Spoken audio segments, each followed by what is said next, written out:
What's going on, YouTube family? Today we're going to be talking about repos. Now, about 2 years ago, I made a video called the Repo Apocalypse. It's one of my biggest videos. It's kind of what popped off my channel. And we talked about how basically banks were overlending and they're going to get a bunch of people in trouble, and it's going to have major ramifications on the automotive industry as well as the economy. And a lot of people laughed and whatever else, but now fast forward 2 years later and we're finally here. After the government can basically prop up the market so long, things have to fall back to where they basically were. So I want to read you something I got from Cox Automotive. As of July 2024, car repossessions in the United States are up 23% as the same period last year in 2023, and 14% higher than what it was in 2019. The increase is due to a combination of high interests and inflation. Obviously, they didn't even mention raising car insurance, but I guess that goes with inflation, which has made car payments more expensive, and some say the spike in repossessions is a sign of consumer distress and potential economic downturn. It's totally true. Cars are basically the first sign, your pulse on the economy of where we're going. As repo rates spike, people are going to let go of their credit cards. As they do, they're going to be losing jobs. They're going to be not paying their bills. Companies are going to be laying people off. And we're already starting to see this. Now, last year in September, we hit a record high all-time delinquencies and defaults in the United States. This was higher than the 2008 Great Recession. Now, I know a lot of people chime in the comment section, well, that was back then. The population's bigger now. It's not double the population of what it was back then. This just shows you that there are more people late today than there were back then after thousands of jobs got cut. So that's why I keep telling people, do not believe what you see on the news. They keep saying that the economy's fine and everything is great. But like I said, you could see there are thousands of people getting laid off in every single state, every single month, and it's only going to get worse. Now, I want to tell you how I'm able to basically spot some of these trends and why I think it's going to get worse. The main thing I want to emphasize is banks. Now, banks see stuff coming about a year before all of us. They see the overall picture, they see the numbers, they have the spreadsheets. So when it comes to lending, when they see, basically delinquencies raised from maybe 5% to 5.5%, they get alarmed. So now that they're somewhere around 16 to 20%, they're definitely alarmed because they see that people are basically strapped. They don't have any money. So what do? They start changing their lending programs. Now, back when that default happened in 2023 and we hit that record high delinquency, we already saw banks change months before that because they saw this coming. They stopped lending that crazy LTV of 200% on used cars. They stopped doing 84-month financing because they knew that people weren't going to be able to buy these cars and they weren't going to make their payments because they could possibly be laid off. They wanted, actual people with jobs. They were checking job verifications. They were checking proof of income. They wanted to see your bank statements, your W-2s, to make sure that you're actually making what you put on the paper. A lot of you guys remember when you bought cars during the pandemic, they didn't ask for none of this stuff. They were just handing out money like crazy. And so now that all these banks are basically turning the dials up and starting to get more stringent on their lending requirements, this let me know over a year ago that the market was basically heading in a bad space. A year after that, basically at the beginning of last year, I saw something that really scared me. Now, banks always buy and sell auto loan portfolio. This is very important. This is what basically makes the money move. All banks do is play shell games. Every quarter, they get X amount of dollars to spend on new loans or acquiring old loans. And so to get more money from whether they're getting it from the Fed, if they're getting it from investment firms, private money, whatever else, that's how banks make money. They got to go out, either make loans or buy loans. So let's say that each of these chunks of money right here in front of me are lending institutions. Every once in a while, they got to move the money around. This bank's got too many auto loans, so they're going to put up a chunk for sale. This bank's going to buy it. After they get a big portfolio together and they get maybe the percentage points they want, they may sell it to this guy. This guy may say, I want to buy this whole portfolio.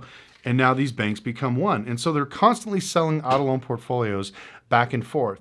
Now, one of the things I did before the pandemic was I would go out and rate people's auto loan portfolios. I would look at it, say, this is A paper, this is B paper, this is C paper. I'd give everything a rating, and then they would buy this for like 80 cents on the dollar, 70 cents on the dollar, maybe 50, 60 cents on the dollar. And that's what I did. But the reason why I knew that the economy was going to go in a bad place is because every time I looked at this, whatever A, B, C paper, whatever bank gave it to me, they were all C and D paper because they were lending way over LTV. They were giving loans to people that couldn't afford it. And basically, they were just trash loans. They weren't worth anything because we knew that they were going to default. Once we hit 2022, that's when we started to see repos spike. And so once again, I chimed the alarm on YouTube. People laughed, said it was a joke, but then banks started picking up and noticing that that was true. They started looking at their own portfolio saying, wow, there is a lot of delinquencies when normally we'd be at maybe 5% delinquencies. Now we're at maybe 6.5%, 7.5%, 8% in some banks. This is when the wheels started turning. They knew that they had to get rid of this. So what did they do? One last push to sell all their bad paper. So all the banks were trying to go back and forth, almost like a game of bad musical chairs, or I guess hot potato. And eventually what happened is now they all stopped buying paper. They don't want to buy a lot of this crappy paper unless it's tier 1.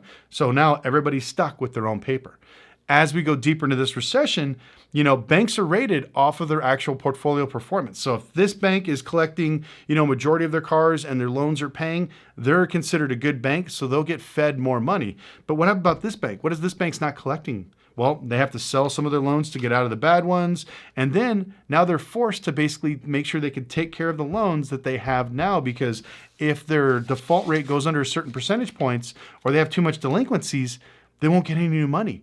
And this is what's happening. Banks, and especially a lot of these small town banks, are not getting any new loans to offset their bad debt. And so they're stuck with these. They're not getting any new money. They're servicing their old ones. But unfortunately, just imagine every week the repo and cars, as you can see, their piles are getting less and less, and they're running out of money.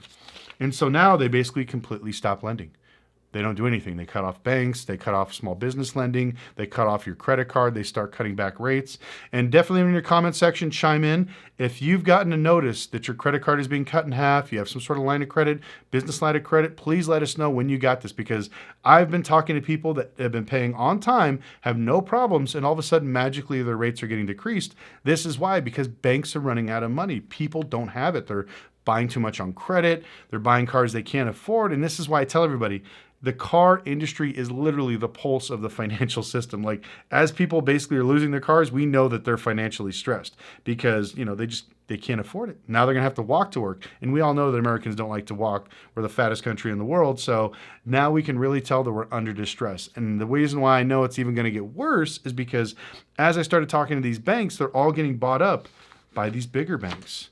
Because once you become insolvent, whether that's due to, unfortunately, the real estate market, which a lot of these small banks had commercial loans, so now they're getting hit with bad auto loans, bad commercial loans for properties. And so it's like the trifecta. On top of that, credit card debts at an all-time high, student loan debts at an all-time high. All this is basically telling me that the banks are running out of money. And not only the banks, but people themselves are running out of credit. Now, I know a lot of you guys watching this are like, well, I got money in the bank and I got good credit. That's fine. Keep it. Stay safe. Protect your money, because probably pretty soon there's going to be a lot of great deals for you to have. But right now, the banks are really worried. So now that we're done with the fear mongering, what does this mean for the average consumer? How can we get around this? Well, if you're looking for a new car, the good news is, as you can tell, prices are going down as well as values. But if you've noticed, interest rates haven't really dropped. They keep saying the Fed's going to drop the rate and somehow this is magically going to change everything around. I don't think it's going to happen, because even if they drop the rate and make the cars a little bit more affordable, that means that more people are going to buy, inflation is going to start spiking up, and the banks and the dealerships are going to try to take this as an advantage to make even more money on the cars that they already have. So instead of them dropping the price like what they have been doing for the last 6 months, oh, well, now my car is maybe this much more affordable, so I'm going to raise my price a little bit more so I can get that sweet gravy or that money on top that I lost on the other maybe 20 cars that I sold in the last month. And this is the way we're always going to go with the automotive industry. So until this basically straw completely breaks, right now it's basically bent in half and we're just waiting for something to break. We kind of made that joke in the last video, but that's what we're currently seeing, is that the market is just being propped up. And so I don't know if this is because of the election. I don't want to be one of those weird conspiracy people, but by now something should have fell. We should have heard a bank basically collapse. We know that there's a lot of big tier 1 banks that are having issues with defaults, but they're not really talking about it because everybody's playing coy. And the downfall is, with a lot of this stuff, unless you actually look at the auto loan portfolio, you can't tell. And when everybody asks me like, well, how can I go out there and look at the paper?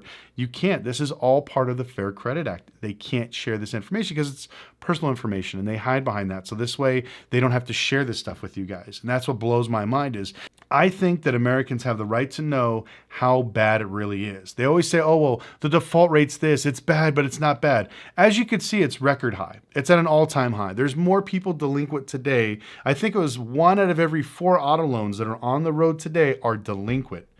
Now, this is not even the scary part. Now, when these auto loans are reported to the government, they have to, because they use either Fed money or there's some sort of amortization to these loans. So they have to tell people because it's part of a government regulation.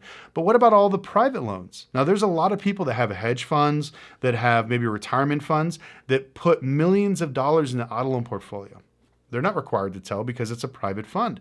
They don't have to disclose that. What about the millions of cars on the road today that are with buy here, pay here dealers, charging 29%, repoing like crazy? I know myself, I'm getting tons of repos from all my friends because they can't keep up with them. They can't keep them on their lot. They just keep repoing cars. People put a down payment, don't make the first payment, or they let their insurance lapse. They go repo the car, they're back again.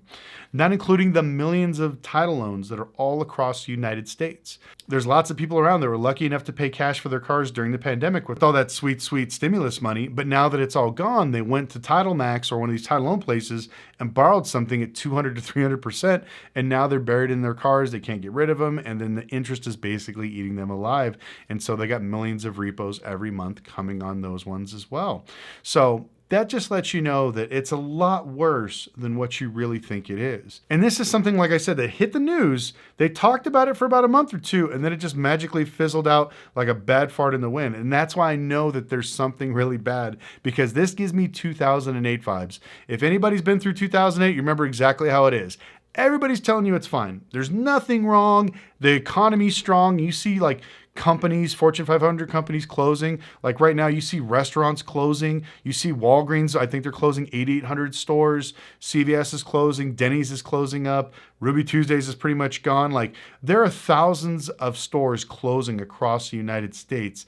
These are major red flags. And like I said, thousands of people being laid off.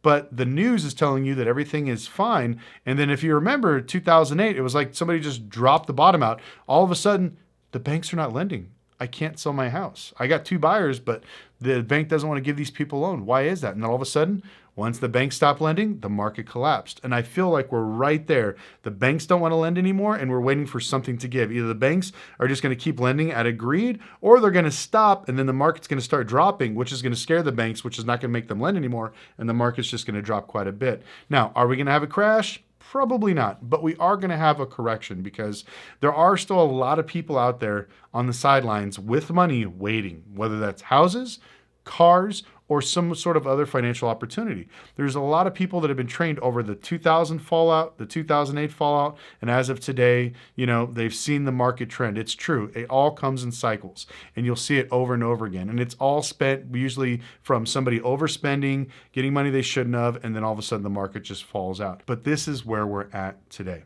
Now, I'd like to thank you guys so much for watching. If you can, please in the comment section, put down below, do you think repos are going to cool down, or do you think it's only going to get worse? Also, have you seen banks in your area either close down or get bought out by another bank? Have you had banks hit you up with cutting your credit lines or your credit cards or something else like that?